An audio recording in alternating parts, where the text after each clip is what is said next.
मेरे भगवान। पूज्य सद्गुरुदेव भगवान ने ये बात अपनी वाणी के द्वारा कही है कि अगर ईर्ष्या से बचना है, चाहे ये प्रतीत हो कि सामने वाला मुझसे ईर्ष्या करता है और चाहे ये प्रतीत हो कि मैं सामने वाले से ईर्ष्या करता हूं, दोनों ही बातों में एक ही भावना आपकी ईर्ष्या को जड़ मूल से समाप्त कर देगी। ये भावना, ये मेरे प्रभु हैं। ये ईर्ष्या को समाप्त करने की बात है। अब ये कितनी जल्दी अब ये कितना कठिन है। आपके हृदय में किसी के प्रति जलन का भाव हो और उसमें भगवान देखना कितना कठिन बात है। भगवत भाव में बहुत बड़ी ताकत है। कहीं भी ईर्ष्या हो, कहीं भी द्वेष का भाव हो, भगवान मानना प्रारंभ कर दें, उसके चरणों की तरफ देखें, ये मेरे प्रभु हैं। वो डांटे, वो प्रतिकूलता देगा, वो विरोध करेगा, वो आपके हृदय में जो भाव है कि इस तरीके से मेरे साथ व्यवहार करे, वो उसके विपरीत व्यवहार करेगा। आपको ये मानना है ये मेरे प्रभु हैं, ये मेरे भगवान हैं। बस बात बन गई, जीत गए। किस बात में जीत गए? भगवत मार्ग में पादार्पण करने का लाभ प्राप्त हो गया, इसमें चलने का लाभ प्राप्त हो गया।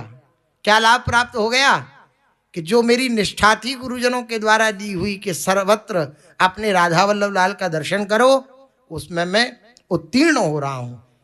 तो ये उत्साह देगा फिर आपको भगवत भाव।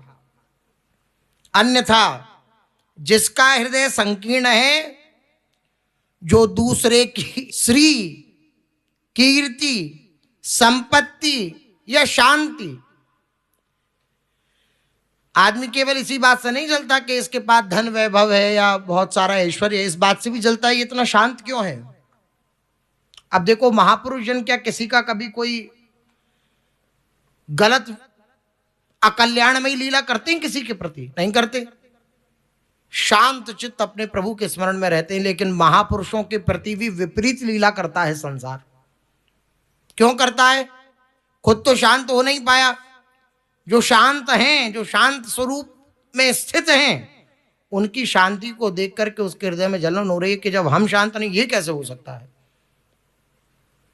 तो फिर उसकी निंदा करना प्रारंभ कर देते हैं। उन उपासकों की, उन महापुरुषों की वे विरोध भाव, ईर्ष्या रखने वाले जन निंदा प्रारंभ कर देते हैं। तो किसी की श्री को देख के, अच्छा ये क्या अनुभव कराती है ये बात? ये हृदय की संकीर्णता का अनुभव कराती है कि हमारा हृदय कितना संकीर्ण है।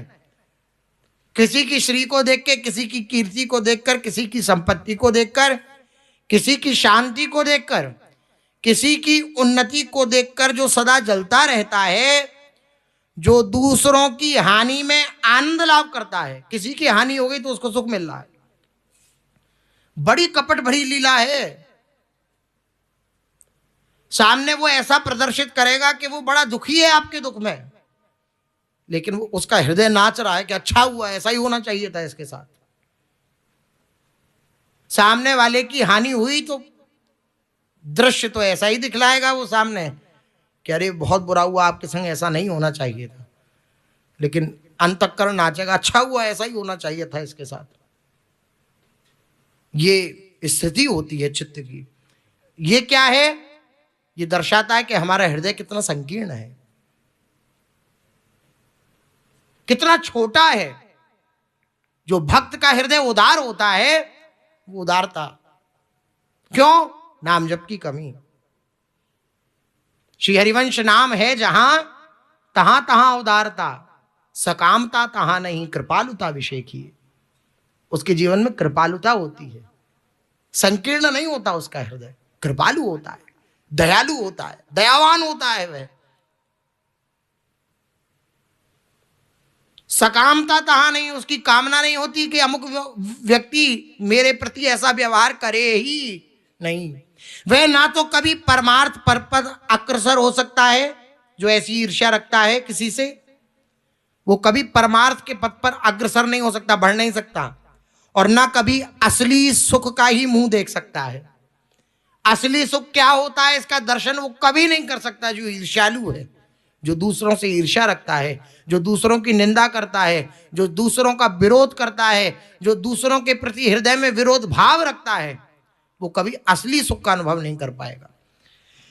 अतएव हृदय के इन क्षुद्र और नीच विचारों का त्याग करके महापुरुषों ने कैसे कैसे शब्दों से इस हृदय की मलिनता को संबोधित किया है कि हृदय पे चोट पड़े और हमारे हृदय में पश्चाताप की अग्नि प्रज्वलित हो और उस पश्चाताप की अग्नि में ये समस्त दोष जो हैं वे जलकर भस्म हो जाएं। इसलिए महापुरुष जन ये कठोर शब्द कहते हैं कि ये नीच विचारों का त्याग करके हृदय को विशाल बनाओ, संकीर्ण मत बनाओ।